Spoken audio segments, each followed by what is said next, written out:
కేసీఆర్ గారు కానీ కేటీఆర్ గారు కానీ ఎవరైనా సరే బీఆర్ఎస్ వాళ్ళు మరి ఆ విధంగా మాట్లాడడం భావ్యం కాదు. మరి ఆయన పార్టీ పెట్టిన కొత్తలో మీకు చైతన్య రథం చేసి ఇచ్చిండు కదండి ఆయన డబ్బుతోటి. మరి నీ బిడ్డ పెళ్లి చేసుకున్నప్పుడు డబ్బులు ఇచ్చిండు కదండి మరి కేసీఆర్ గారు. మీరు ఆ విధంగా రౌడీ షీటర్ అనే భావ్యమేనా? మీరు కొత్తగా మీరు గవర్నమెంట్ ఏర్పడిన కొత్తలో మీరు ఎవరు కావాలంటే చిన్న శ్రీశైలం యాదవ్ కావాలి, మీరే డిక్లేర్ చేశారు కదండి. అలాంటి వ్యక్తిని ఆ విధంగా మాట్లాడడం భావ్యం కాదు.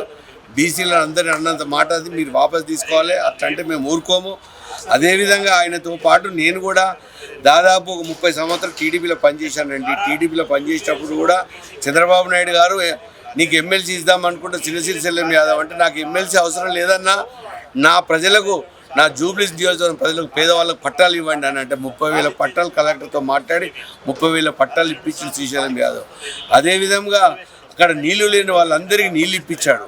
అదేవిధంగా జ్యోతిబాబు పులే విగ్రహం పెట్టాడు. నా తర్వాత కూడా జ్యోతిబాబు పులే గవర్నమెంట్గా జ్యోతిబాబు పులే సావిత్రిబాయి పులే దానికి చైర్మన్ అయ్యాడు. అక్కడ విగ్రహాన్ని పెట్టాడు. బీదోళ్ళు ఎక్కడ ఏ సమస్య సతమవుతున్నా అని వాళ్ళని ఆదుకోవడానికి శ్రీశైలం యాదవ్ ముందుంటాడండి.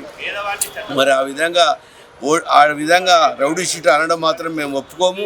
అది చాలా తప్పు. నీ దగ్గర నుండి రౌడీలు కేటీఆర్, మరి నీ చెల్లెని కూడా సరిగా చూడవు. నువ్వు నీ చెల్లెకు వాటా ఇవ్వాలి, నీ చెల్లెని బయట పంపించు. నువ్వు ఎలాంటి వ్యక్తికో సమాజానికి తెలుసు.